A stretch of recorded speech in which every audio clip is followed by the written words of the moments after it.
Hello and welcome na naman sa panibagong episode ng SO Kwentuhan kung saan pinag-usapan natin yung mga lighter side dito sa SEO. Lighter ba yung pag-uusapan natin ngayon, sir? Medyo light ba? Or Medyo medyo light pa rin siguro. Kaya naman to magiging light na topic. mm. Pero sa totoo lang, medyo technical siya kasi yung topic natin ngayon, ang dami ng AI tools ngayon pero ano ba talaga yung pinakakailangan? Sa dami ng ano Ayan, na information overload ka na kung ano yung uunahin, no? Kasi kapag totoo nasa yan. social media ka sa newsfeed ko, bago GHL, hindi man bago, pero yung GHL dapat yun yung ginagamit nyo sa business nyo, ganyan. O ito, N8N naman. Kasi kung ano yung sinesearch mo lagi sa search engine, yun na ipipid sa'yo para magkakakonekta na sila. Kung ano yung pinapanood mo sa YouTube. So, nakikita ko Oo. nga, sobrang dami ng ano. Hindi mo na alam kung anong uunahin mo, di ba? So, yan, maganda yung topic natin ngayon, sir. Oh, mahirap pa doon, 'di ba? Marami ka ng tools na nakikita, pinag-aaralan. Yung mahirap doon yung pati yung client, nakakakita rin siya ng mga Oo, tools. So, sasabihin sa'yo, sorry, uy, isa-suggest niya sa'yo, uy, maganda to sa business ko ah. Yun yung mga uy, challenge eh. inom kami nung tropa ko kagabi. Sabi niya, ganito na Sabi yung niya ginagamit maganda nila daw sa... to, ganyan, ganyan. Tapos ikaw, since di mo pa alam, for example, aaralin mo ngayon. Mm, Doon nagkakaroon ng medyo, confusions. So, siguro sa unang tanong, bro, dito muna tayo sa pinaka-basic. Ilan na ba yung AI tools na na-try mo? Siguro ngayong year pa lang, uh, 2026. natry lang, no, natry. Ang dami na, hindi ko na, ano, ayoko nang bilangin kasi niisip ko rin yung gastos. Kasi, ano tawag dito, alam mo naman, tambay tayo ng AppSumo. So, mostly ng mga startup companies ng AI, doon din kumukuha ng funding. So, Mm. nagtatry ako doon, marami akong tinry. And ang ginagawa ko kasi, pinapatry ko rin doon syempre sa team ko, if ever pasok doon sa system namin. So, kapag hindi, wala, inaalis ko agad. Kumbaga, mabilis akong kumuha ng AI tool. Mabilis din akong magtanggal if ever na hindi talaga pasok sa workflow. So, yun, madami siguro lagpas 20, nasa 30 plus na rin siguro. Ikaw, Ah, sir, ang marami ka dami rin. ah. Oo, Sa na-try akin, ko eh. medyo na-trauma ako dito sa pagtatry ng mga tools sa totoo lang. Kaya hindi ako masyadong nagtatry ng mga bago. Kadalasan, ang tinatry ko yung alam ko na parang madami nang gumagamit, yun, tapos parang ang Mm-mm. ganda agad ng output. Pag Mm-mm. narinig mo na yung, okay, nagagawa na namin tong ganito, ganyan. Tsaka ko pa lang siya tinatry. Pero kapag bago na wala pa akong reviews na nakita, di ko pa nakita yung capabilities niya, wala, di ko talaga na-try. Kasi nangyari sa akin before, naghahanap ako ng tool na parang yung magti-3D ng mga images na Mm-mm. sa e-commerce to ah. Mm-mm. Tapos, nakita ko sa Facebook nag-ads. So, sabi ko, mukhang maganda to. Ito yung hinahanap ko, ganyan, ganyan. Oo. Pag-click ko, virus. na, na virus yung yung ano ko, laptop. Todas. Oo. Nang dahil dun sa ano na yun, sa AI tool na yun. So, ang ginawa Mm-mm. ko, talagang agad, reformat at install. Ganyan agad yung ginawa ko nun. Kasi, bumagal siya. Tapos, kung ano-anong ads yung lumabas. So, Mm-mm. na-trauma ako dun sa mga AI. Pero, sa dami ng tools, ang ginagawa ko ngayon, yung mga existing tool na ginagamit ko na before, tinatry ko yung parang AI feature nila. Ganun Nag-a-adapt siya. sila eh. Puro Ang ganun lang. dami. Pero Mm-mm. mga nasa 5 lang yung na-try ko ngayong year na AI features na Mm-mm. ginagamit ko na talaga. Yeah. Ako pag may nakalagay na na free trial, free trial ko na eh. Tapos nag-ano na lang ako sa calendar ko para hindi mabawas yung sa credit card. Okay, Oo, okay. tinatry ko talaga. 7 Parang days free auto, trial. subscription off, ganun. Hindi naman auto, pero sa calendar lang, magno-note lang ako. Parang Mm, hindi mabawas sa akin. Kasi okay. syempre, di ba? Oo. Pero yun, tatry ko lang sila pagka ay, hindi to parang marami kasing hindi user friendly pa eh kahit sa day and age ngayon. Dahil pang mga pasikot-sikot o kaya kailangan mong gawin. So, pagka ganun, yung learning curve pag medyo steep, ayoko na, alis na ako kaagad. So, ganun yung ginagawa ko. Para lang makita ko lang din or ma-experience din yung isang tool or makita ko if, yun nga, pasok dun sa system na meron ako. Ayun, bro. Mm. So, ano yung pinaka-hype naman na tool na trinay mo pero hindi naman nagamit long term? Mm. AI tool, no? Or Siguro, automation? Pwede rin lahatin automation. na natin, basta connected Ah, sa AI. ako baka maraming mambash sa akin o sa atin dito. GHL. Nagtry ako GH. gumamit ng GHL o ikaw nagtry ka ba rin gumamit ng Hindi. GHL? Hindi ko pa na-try. Wala pa akong Oo. na-experience na client na kailangan yan. Kasi Oo. kadalasan, inaaral ko yung mga tools kapag necessary sa client, pero wala pa akong Mm. experience. Kasi para siyang all-in-one stock na meron na lahat. Mm. Kaya lang, may mga specific client needs na hindi pasok dun sa tool. Like kapag medyo naging complicated na siya, ang kailangan mo pa rin talaga is yung mga tools na dedicated para dun. Halimbawa sa email, may certain sequence na hindi niya magawa. Parang gano'n. O siguro hindi lang ako well versed. Baka yun lang din yung problema kasi masyadong madami yung yung tools na nasa loob ng GHL eh. Isa yan sa mga tools na hindi ko nagamit. Sobrang hype. Yung N8N din, yun nga, yung bago natin, ay yung kanina bago tayo mag-roll, like mag-record, di ba? Pinag-uusapan natin about N8N. So, Mm. isa rin yun sa mga tools na sobrang hype din yun eh. Kaso, mataas yung learning curve niya, steep yung Um, learning curve, like kailangan ng mga codes, .json, etc. So, yun, hindi ko na rin siya nagamit in the long term. Yung mga simple lang kasi yung gusto ko, like, kunyari, yung counterpart ng N8N, yung Zapier, o kaya yung Make, yung Make. mga ganyan, o kaya yung, ano ba yung ginagamit ko? Kalimutan yung isa. Pero, yun, yung mga simple lang, mas gusto ko. Ikaw, sir, baka may hype tool ka bukas sa Mm, GHL? wala nga for sure. Kasi since ganun nga yung ginagawa ko na yung mga tested na, tapos mga na-review na tool, yun yung tinatry ko pa Mm, lang. So medyo, kumbaga, one step late ako pagdating sa mga trial ng mga tools. Tsaka yun nga, pagkakailangan lang. So for now, wala akong mga hype tools na mm. ginamit na hindi ko talaga nagamit. Usually kapag nagsasubscribe ako sa mga tool, kailangan na talaga. Okay, okay. Ayun. Magkaano Medyo tayo? sigurista ako sa ganun. Ano pa tayo? Opposite sides pala tayo. Ako yung Opposite side. aggressive, ikaw yung Ah, ah, conservative side, parang gano'n. Ayan. Oo. Ako kasi, Kumbaga, mm, pag meron akong gamit na parang kaya naman niyang gawin ni ganito, ganyan, mm. pagsatsagaan ko muna siyang ganun. Kaysa yung Gets, kumuha pa gets. ako ng bago. Ganun Mm. siya. Mag-explore, no? May ano kasi ako sa parang boto ko na to, na alam mo naman, pares tayong, ito, lifelong learner, di ba? Meron akong budget per month para mag-try ng tool, number one, and also kumuha ng courses. So, kapag every month, nire-reset, parang ano lang, hindi ko siya, wala akong, kumbaga, parang listahan.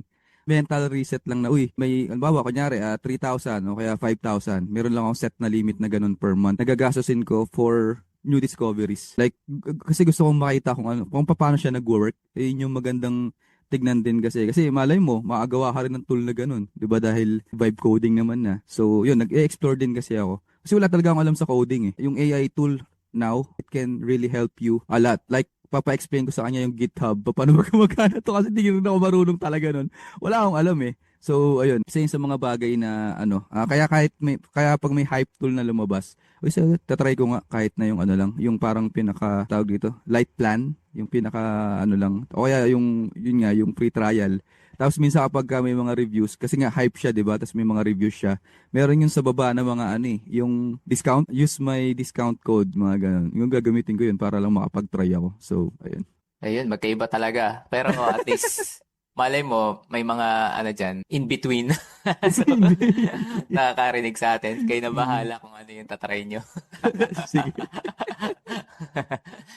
Ano naman, ngayon ba, paano ka pumipili ng tools? May mga criteria ka ba bago ka Yeah. mag-subscribe? Good question. Right now, ang pinagkakatiwalaan ko para tignan muna if okay yung tool, Reddit. Alam ko, Ah, alam ko may mga Reddit marketing na rin. Pero syempre makikita mo rin yung mga nagko-comment na iba kung legit ba yung comment eh. Kasi yung iba, alam mo lang, mema lang eh. malayo eh, no? Malayo sa Oo. sagot. Oh, lalo na kapag lagi kang gumagamit ng ChatGPT o ng Gemini, makikita mo yung mga Nalalaman mo na patterns ng kaagad. ng sagot. Kaya kapag alam mo frustrated yung mga makikita mo rin kaagad dun. Tsaka sa mga reviews din sa YouTube, naghahanap na rin ako kaagad. Kasi kung hindi pa siya ganun ka wala pa talaga nagre-review. Wala pang masyadong gumagamit. Medyo early pa. Yun. Pero kung ano naman, kunyari sa AppSumo, for sure doon, wala pang ganong reviews kasi kakalabas lang ng mga yun eh. So sa AppSumo naman, nag-aantay muna ako siguro ng mga 1 month bago mawala yung deal. Tapos yung mga reviews din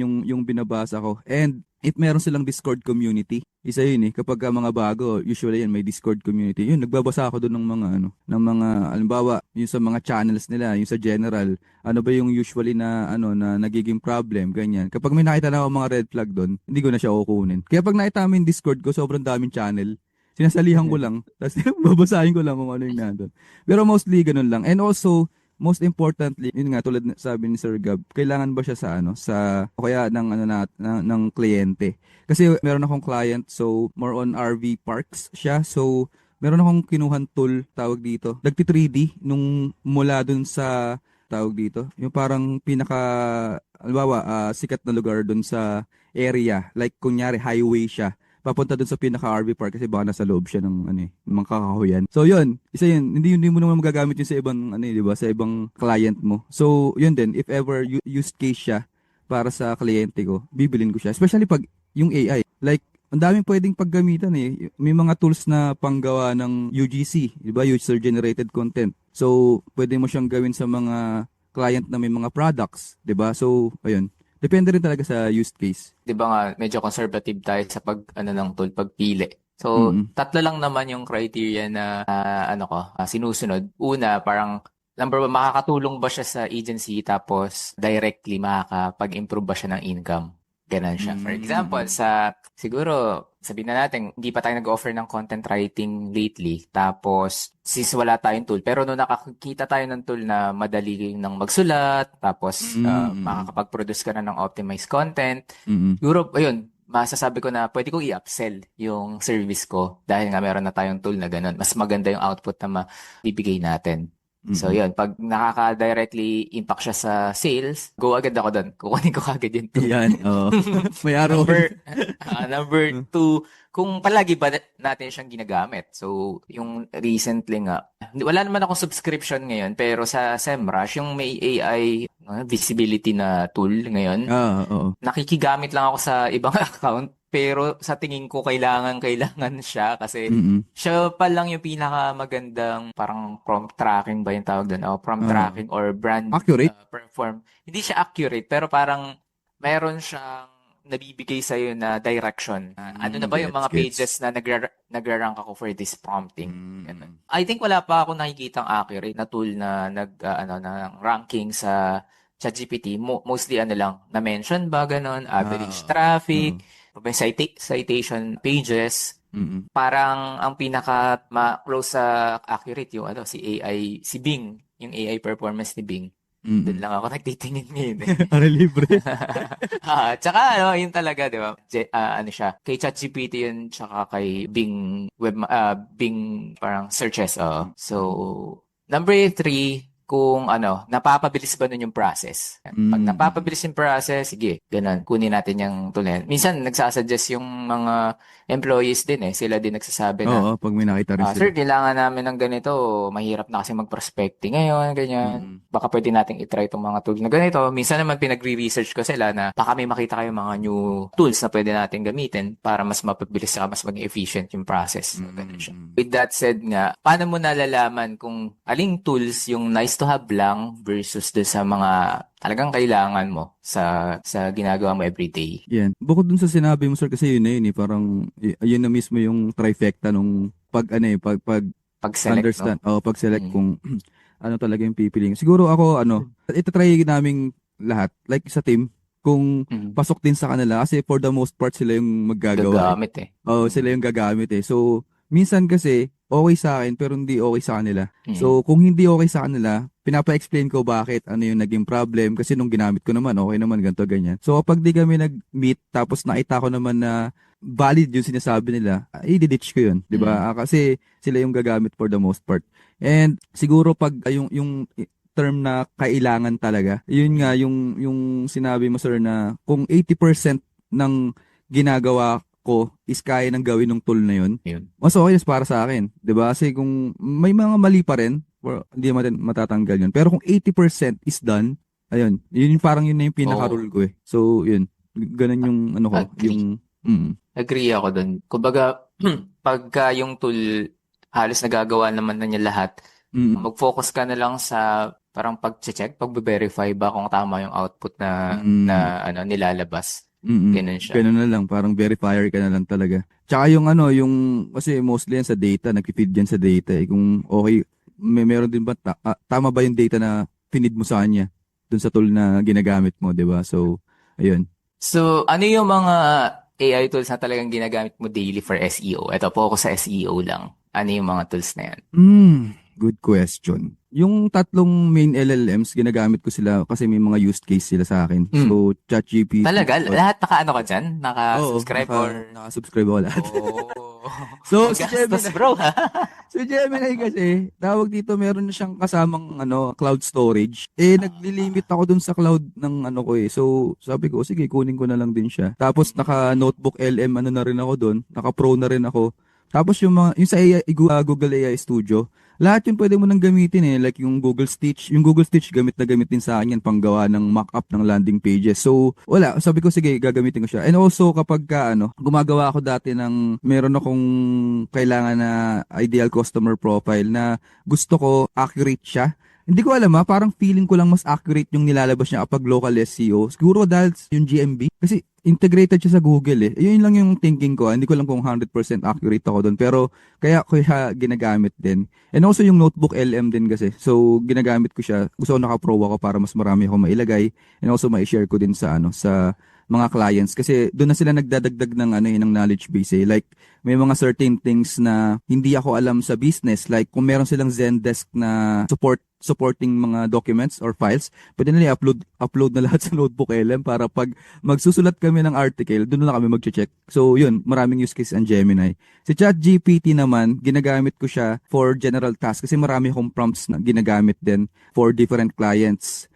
Yun, mostly kaya niyang i-synthesize yung prompt ko with the right data, 'di ba? So tapos ang gusto ko sa kanya, hindi ko alam kung updated na to may kapag gumagawa siya ng table, yung table format, pwede ko na siya i-copy paste papunta sa sa Google Sheet ko. Sa Claude kasi hindi ko siya magawa. Like kailangan pa siyang mag-produce ng parang Excel file, i-download ko siya or ko sa tawag dito, i-upload ko sa sa Google Drive. Tapos ewan ko lang kapag kunyari mga simpleng metadata lang, ChatGPT ang bilis gawin eh. So yun yung kaya ko rin siya ginagamit. Si Claude naman mostly right now gumaganda na yung output niya sa strategy kasi dati ang strategy ko is more on sa tag dito ChatGPT. Tapos nire-review ko na lang kung okay ba yun, viable ba, pasok ba siya dun sa niche nitong particular client. But right now, si Claude kaya niya nang gawin ng buo. I mean lahat yung buong strategy. Sabi ko nga 80%. So kaya niya nang gawin yung 80% and then alis na lang ako ng mga iba kasi medyo complicated and also hindi rin siya parang medyo masyado ng advance para dun sa rin sa budget na meron si client. So syempre ilalagay niya dun lahat, 'di ba? And at the same time, ang ganda ni Claude kasi pag gumawa ka ng project sa kanya, yung output ng document is pwede mo na lagyan ng theme. Like, halimbawa, ano bang mga kulay na ginagamit dun sa website? Pwede mo na siyang ilagay doon sa sa document. So parang alam mo na, parang talagang kinraft yung strategy para dun sa client. Kasi ultimo yung mga presentation, lahat yun kaya mo nang gawin sa sa Claude. So yun din yung use case ko sa kanya. Pero yung Ito ibang ba yung AI, bro? Yung parang, iba pa to sa artifacts? pwede mo rin siyang i-turn into artifacts. Pero yung iba kasi lang tawag dito, yung output lang. So kiklik mo siya. Yung parang, kadalasan purple yung kulay. Oo, Tapos, oo. parang Kaya siya pwede mo i-customize. pwede mo siya i-customize. Lagay mo lang siya sa project. Tapos, dun sa project kasi may parang description kang ilalagay. Na kung ano yung gusto mong output. Yun, Okay. meron na kayong may nuggets na kayo. Natural So, language lang naman na ngayon eh. natural language lang. Nag-instruct Oo. lang kayo Yun, sa yun kanila. yung ilalagay mo. Siguro dagdag ko dito sa mga tools. Hindi, may partly AI din siya eh. Alam niyo yung Flow? Whisper Flow? Hindi ko pa na-try. So, hindi na ako gano'n nagta-type.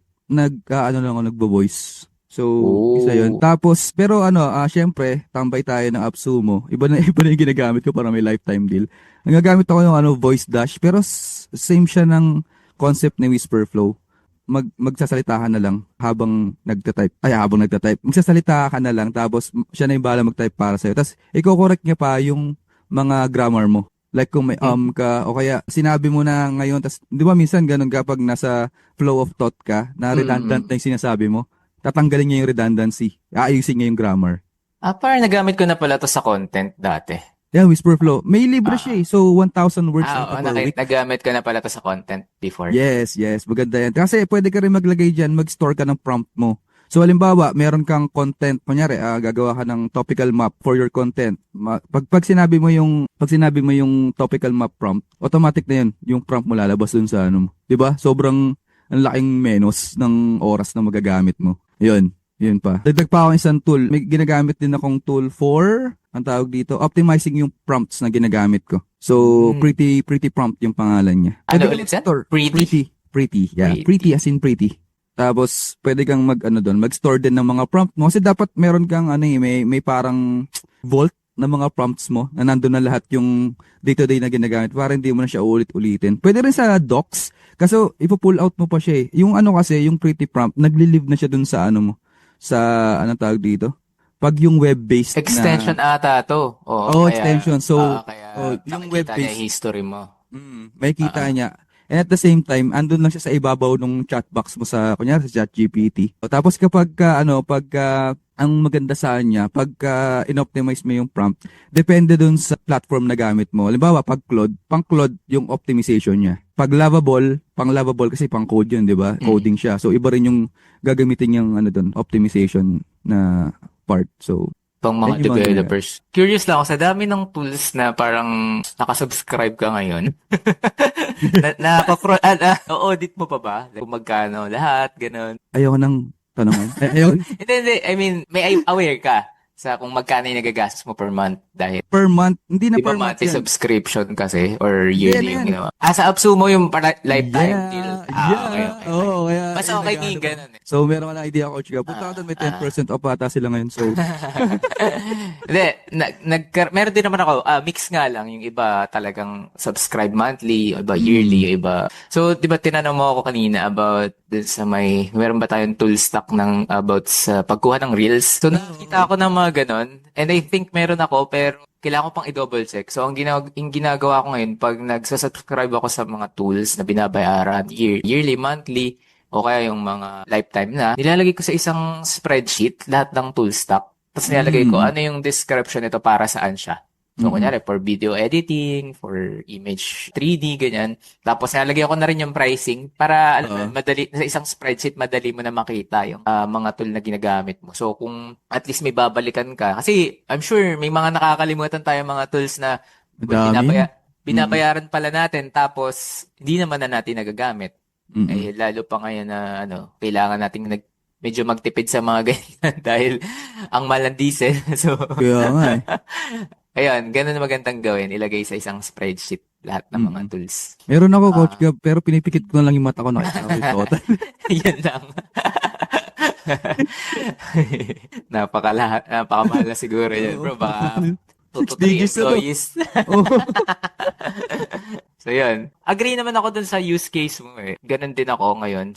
Dati kay ChatGPT ako kadalasan nagpapastrategize, no? Mga, kapag medyo coding, tsaka medyo complex yung let's say, gagawin. Kunyari sa Looker Studio, ganon. Kay ChatGPT ako nagtatanong. Pero ngayon, leaning towards Claude, na rin ako eh. Claude Code.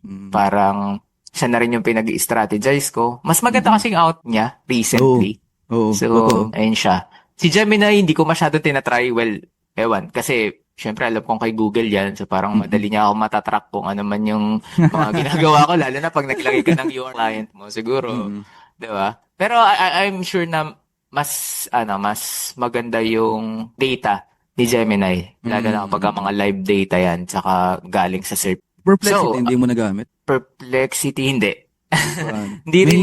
May use case ako kaso, saan ba ito ginagamit? mga research. Tsaka, Oo. kasi Tama. maganda yung output niya for. Nagamit ko siya before pala, pero hindi rin masyadong madalas eh. Dahil nga nung gumaling na rin yung mga research, parang feature mga deep research.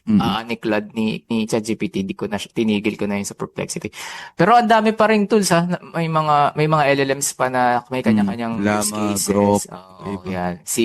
Yung sa China, yung DeepSeek. DeepSeek, isa rin yun. Yung balyena ata yun. Ayan, dami. So, hanap na lang sila. Pero for me, yun nga, the best na itry ngayon si ChatGPT tsaka si Claude. Yung mga dalawa na yun. Pag-anuhan nyo na lang kung saan nyo sila ginagamit. No? Actually, naungusan na ni Claude si ChatGPT. In terms of yung dami ng users tsaka sa sale. Hindi ko alam kung anong tama ako pero yun yung parang nabasa ko lately. Ang bilis, no? Parang Ang ilang bilis. months pa lang naman Ang ganda kasi na talaga ng nilabas. Claude. Ano ba yung Talaga. latest ngayon ni Claude? Claude design? Ngayon yung recent yung ito, as of the moment na nag-uusap tayo. May parang Claude design. Hindi, yung sa niya, yung sa parang version niya.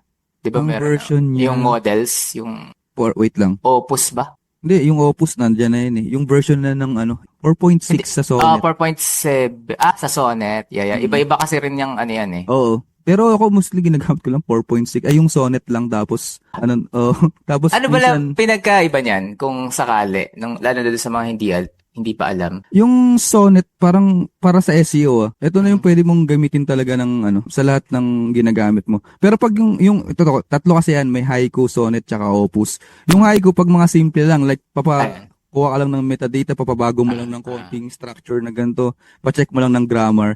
Yung Sonnet, pagka may mga i-search ka na, Mm. like, and may i-connect, may mga connector kasi to eh, like, kunyari, may Ahrefs MCP ka, yung pwede mo na siyang gamitin dito. Tapos, i-turn on mo lang yung thinking mode. Pero ngayon, ang pangalan niya, adaptive thinking na eh. So, magde-decide siya kung magti-thinking mode pa siya ng mas malalim. Kasi kapag nag-thinking mode siya ng mas malalim, mas mataas yung kain ng credits. So, Mm. depende na sa kanya ngayon. Parang mayroon na siyang adaptive ability. Yung Opus naman, more Ito on yung pang to mga to. coding na to, Oo, no? pang coding na to. Building ng app. Yung mga ganun. Hindi ko siya ganong ginagamit. Mostly Sonnet 4.6 lang ako for mahihinang nila lang like Hindi, tsaka ang mahal nga ng gamit nila sa credits, no? Depende mahal. sa Sobra. ginagamit nyo. Oo, So, makailang prompt ka pa pag-research lang. pala yung Sonnet. Ayan, ah.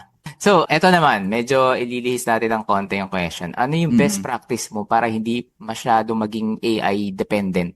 'Di ba Mm. napaka-ironic kasi Mm. parang nagtuturo tayo ngayon ng AI tas meron ka bang ganong Laban scenario? laban bawi parang laban ah. laban ganun.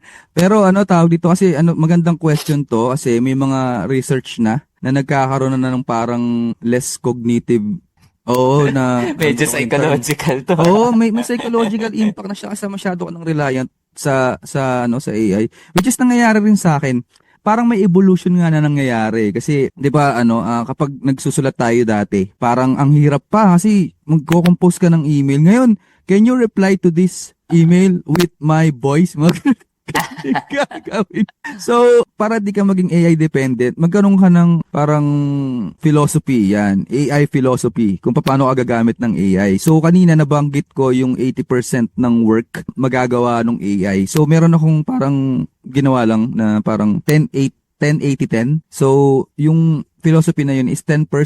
So, sa strategy and dun sa data na i-feed ko sa AI, strategy, kung paano ko siya gagawin, di-deliver, ganun. Yun yung front load. Like, kung sa skills, so sa Claude kasi may skills din eh. So, ibang bagay na naman yun. So, yung sa prompt, tapos yung skills na ginawa ko, which is may step-by-step way on how to do all of the things inside Claude, yun yung 10%. Yung 80, sa kanya na yun, heavy, na yun, yung heavy work. Like, kapag nasa Claude co-work ka, may step-by-step siyang gagawin. So, yun na yung 80%. Tapos yung 10% naman, yun na yung reviewing nung ginawa ni Claude kung tama ba yun. Siyempre, dapat meron kang idea sa, kunyari, ito, specific industry natin is SEO. May idea ka sa SEO. Mamaya, magbanggit niya ng kung ano-ano eh. Lalo na pag nag-technical audit ka. Tapos, sinabi niya, i-index mo tong ganito. Tapos, oo ka lang, umokay ka lang. 'Di ba? So, yari yung project nyo. So, siguro yun. Para di ka maging tinatawag na AI dependent lang na copy and paste. 'Di ba? Learn to disseminate or have your own intuition pa rin at the end. And bago rin yung yung execution ng task ni Claude. So ni Claude nung AI. So 10-80-10. Ikaw sir, baka meron kang Siguro simple lang naman yung sa akin na hanggang yung ginagawa ko pa rin. Well, ako pag nagpo-prompt ako, it's either nilalagyan ko ng context na alam ko makakatulong sa AI or ako muna yung nagta-type na kahit hindi ganun ka-perfect yung grammar, hindi ganun ka ganda yung kumbaga explanation, tatanungin ko na lang siya kung naintindihan ba niya. Parang pag ganun, at least yung prompting mo, dinedirects mo siya, yung tool, kung saan mo ba gusto mapunta yung output. Hindi yung parang siya yung binibigyan mo ng 100%, ikaw magsabi kung ano yung magandang output dito. Parang ganun. So, collaborative yung way ng prompting ko na gusto ko lang ituro sana doon sa mga nag-work sa Ametisha na parang ganun yung maging way nila. Para hindi sila masyado maging AI dependent. Kasi kapag ang questions, parang ang prompting, parang ano ba, create ganito na lang, blah, blah, blah. Yun nga, 100% na nagdedepende ka na sa kanya kung ano yung gagawin mo. Medyo, ano nga ba to? Medyo nagkakaroon na rin ng changes pagdating sa mga, sa loob ng company kapag ganito. Malalaman mo kapag baguhan lang yung isang SEO na nagagaling-galingan lang siya kapag sinasabi niya palagi na, I ask AI, I ask ChatGPT, ganito yung gawin.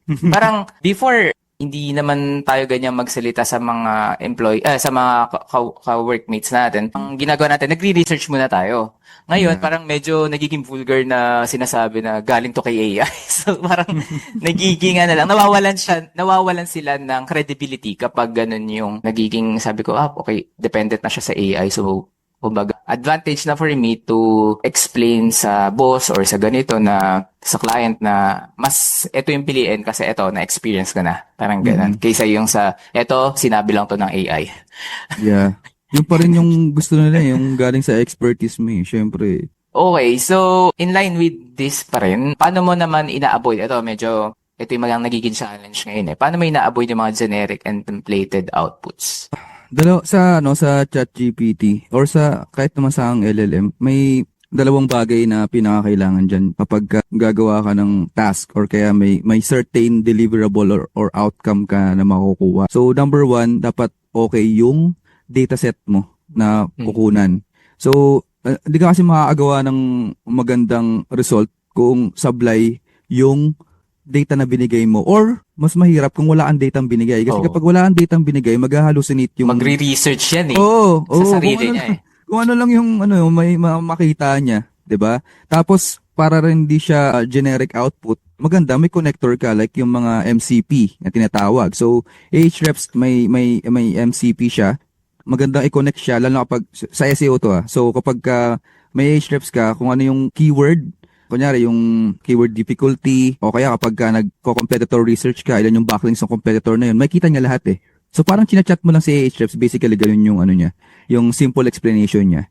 So kapag nasa context na, yung context mo is more on research and pinupull out niya na yung mga totoong data, 'di ba? Hindi na magiging generic yung output mo kasi meron talagang pinagkuhaan ng data. Also, para maging maganda rin yung output mo, sa prompt mo, sa dulo, pwede mo siyang lagyan ng note na kapag meron ka pang gustong linawin dun sa binigay kong task para sa'yo, you can ask me 3 contextual questions, mga ganun. Para, ang tawag naman dito, chain prompting. So, yung prompt na unang ginawa mo, pwede pa siyang magtanong sa'yo. Like, ito ba yung gusto mong output? Parang mo siya. Ano ba tawag dito? I-refine. Para yung outcome na gusto mo is maging okay din.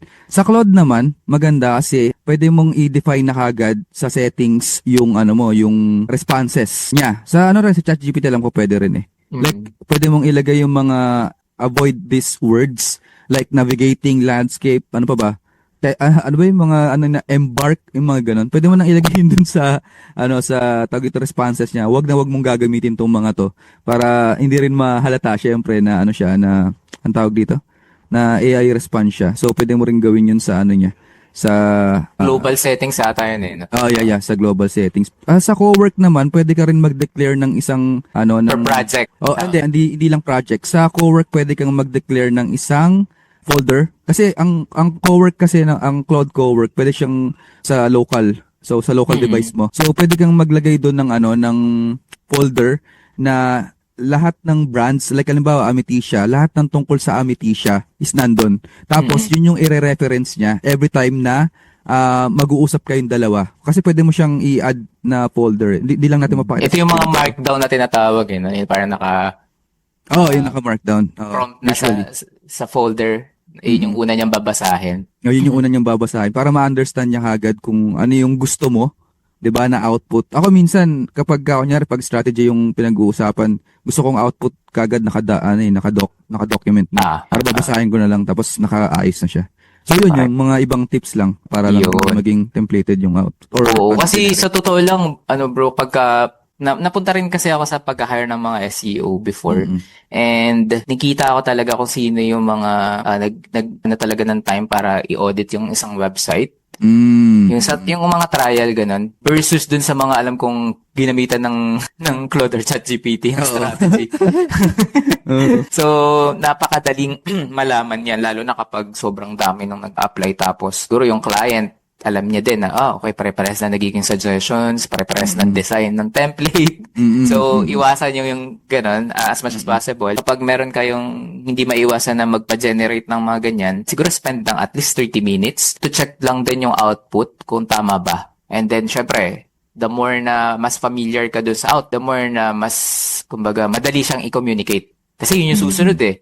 Nandiyan na yung output, yes. Yung next step is paano mo siya i-communicate sa client para i-explain yung mga gagawin. And then, syempre, another problem na i-address mo is yung execution part. So, ganun. Doon naman siya nagkakatalo din sa ano ngayon, kapag AI versus AI, kung paano mo siya i-communicate and paano mo siya i-execute yung strategy. Yes, I agree. And ano naman sa tingin mo yung mga part na hindi dapat fully automate using AI or na parang gamitan ng AI? Ito yung question ko sa'yo nung nakaraan, sir. Yung nag-chat ako sa'yo tungkol Search Atlas. Oo. So Search yung, Atlas. kasi hindi rin ako familiar sa tool na yun. Parang naririnig-rinig ko lang din siya. Tapos, yun nga, kasi di ba mag-i-inject siya ng code mismo dun direkta sa website. Tapos babaguhin niya yung, metadata, schema, binabago niya ba? So, Lahat ng anything na, I think, HTML and Oo. JavaScript. siguro yun yung What sa siya? akin.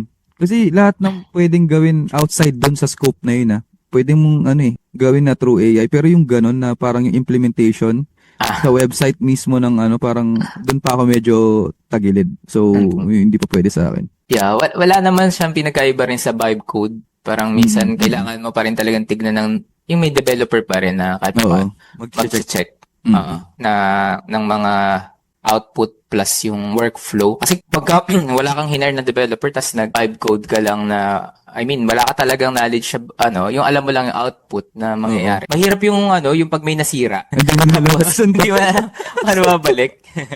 Nangyari na sa akin.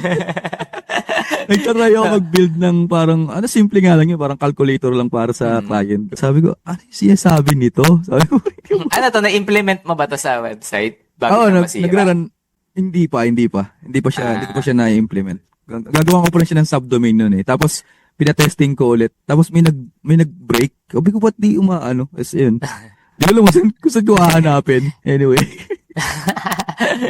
Yun yung hirap eh. Nakakita rin ako ng mga discussion related to that sa mga ID groups, sa mga developer groups na, laging may debate about dun. Pero ngayon, Coach Gab, pwede ka nang gumawa ng AI agent na magdo-double check bago mo i-ship. Ayun na yung ginawa ko naman. May specific, hindi Claude ginagamit ko for vibe coding talaga. May ibang tool akong ginagamit eh. Mas, ewan ko, sobrang galing niya. Pero more on coding lang siya. So, kailangan mo pa siyang kunwari, may binuo kang tool. Hindi mo makikita yung interface. Ililipat ko pa siya sa ibang tool ulit. Pero yung code, talagang para siyang god tier coding. Ang pangalan niya TRAE 3. So, yun. Para baka magba-vibe code din kayo. Yun yung ginagamit ko eh. Tapos pwede kang gumawa ng mga AI agent sa loob na mag-check ng magdo-double check. Halimbawa, may taga-double check ng CSS. May taga-double check ng yung sa Java kung tama ba yung mga pinaggagawa mo dun sa loob. So, yun siya. Pero sa SEO, ako tingin ko yung mga hindi dapat ina-outsource yung sa AI, yung mga, tingin ko mga related sa link building. Especially yung mga, personalized campaign, no? Mahirap siya. Tapos yung Totoo.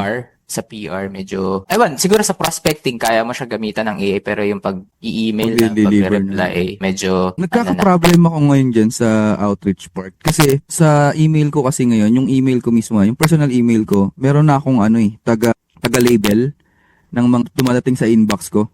AI So, dito? AI din din. Tapos kapag kunyari alam nung AI ko na importante yung message na yon, magagawa siya ng draft. So may draft na ako kagad, babasahin ko na lang tapos i-send ko. Iniisip ko ngayon sa outreach, if ever, kunyari webmaster ako, kasi ang bumababa yung open rate eh. Sa link building bumababa yung open rate. Iniisip ko pag merong nakalagay na, kasi binabasa ng AI, 'di ba? Pag may nakalagay na subject sa subject line o kaya dun sa body ng content mo about link or link exchange or paid link or anything about link. Hindi ko alam kung nalalagay ba niya sa ibang folder tas di na nakikita nung recipient. So, ewan ko.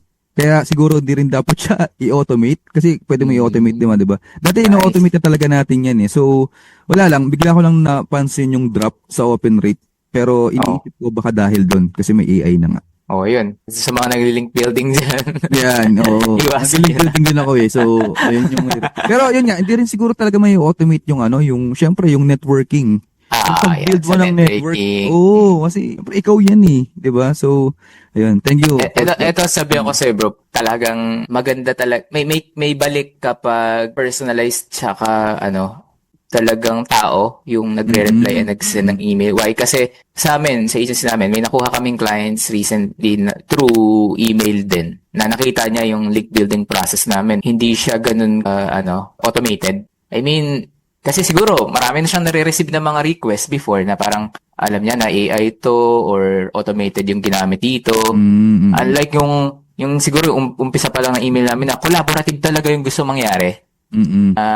Tinignan yung website, binasa kung ano yung mga article na pwedeng i-post or i-submit, tapos nagustuhan niya. So yun, na-turn namin siya into link building prospect din na parang nice. nakapag-link kami, tapos gusto niya rin magpa-link building sa amin na service. Ganun siya. So ayun, isang advantage lang naman ng na kapag hindi ka umaasa lagi sa AI pag dating sa SEO. May kang gawin, no? Oh. Para sa last natin, bro, if beginner ka, yan, sa mga beginner, anong AI tools yung kailangan mo? Tsaka siguro add na rin natin, baka meron ka mga pina-follow na mga beginner-friendly personality na pwede nilang i-follow din. Sige. Kaso, di ko kabisado yung wait lang, hanapin ko sa YouTube. Di ko kabisado, alam ko lang yung mukha nila. Follow nyo si Angelo Amonelo. Ayan. Hindi nga ako Diyan kayo mag-start. hindi nga ako nagagawa ng content kasi rin ako eh. Pero siguro, nakikinood lang din ako. Siguro sa pag mga beginner kasi sa sobrang dami, parang magkakaroon ka ng analysis paralysis din na hindi mo na alam kung ano uunahin mo. Pa isa-isa lang or dalawa, no? Kahit mag-stick ka lang dun sa mga mga pinakakilala na, like sa ChatGPT, mayroon ng ChatGPT Go ba yun? Doon mo na mag-start kasi yun yung mas kilala yan. I mean, yung ibang tools kasi na makikita mo dyan, powered din ng LLM ng mga to.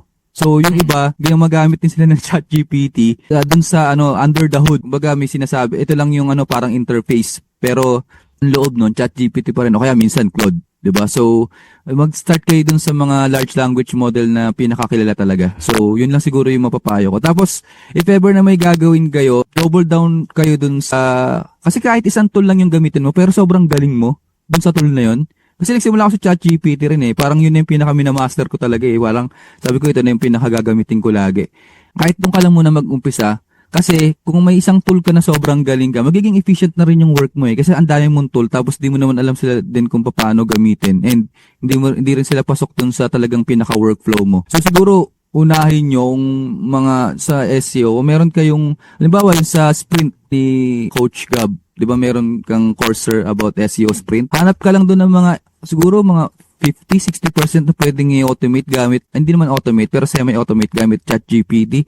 Ang laking na nun, menos na nun. Sa oras na gugugulin mo sa tawag dito, sa SEO work mo. So, yun lang siguro yung mapapayo ko for the beginners. Ikaw, sir? Ako, start lang sila sa pag-aaral muna ng fundamentals pa rin. Like, yung dapat learnings mo on how search engine works, ganun, plus yung mga technical sides, pati yung sa link building na kung paano ba mag-start ng campaign, siguro ganun. Then, pwede ka nang gumamit ng mga prompting, mga custom GPT, hanggang sa maging ka na rin, adapt ka na rin sa paggamit ng mga, ayun nga, yung Claude Cowork, o yung paggawa mo ng sarili mong mga sub-agents, or kahit yung paggamit na lang ng mga available na nasa web. So, yun. Tapos, kapag dating naman sa mga pina-follow, meron ako napanood recently na medyo magaling siya mag-explain. Tapos, hindi siya masyadong techy din. Kumbaga, pwede mong masundan ng panonoorin mo lang siya. Si Brock Mesarich. Brock Lesnar.